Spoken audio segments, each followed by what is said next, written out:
Perfect en anglais en moins de 60 secondes. Pour ce qui est de sa formation, tu as juste besoin de l'auxiliaire have et ensuite d'un participe passé qui peut être régulier ou irrégulier, donc fais attention à bien les connaître. Mais quand est-ce qu'on l'utilise? L'explication théorique, c'est qu'il faut qu'il y ait un lien entre le passé et le présent. C'est un temps qui n'existe pas en français. En français, on peut avoir du présent ou du passé composé et en anglais, il faudra mettre du present perfect. Donc ce serait une erreur de dire que c'est l'équivalent du passé composé.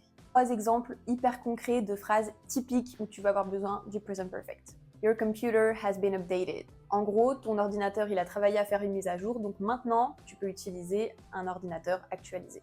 I've lived in the US for 20 years. J'habite aux États-Unis depuis 20 ans. Sous-entendu, j'y ai déménagé il y a 20 ans et j'y habite encore à l'heure où je te parle. This is the best movie I have ever seen.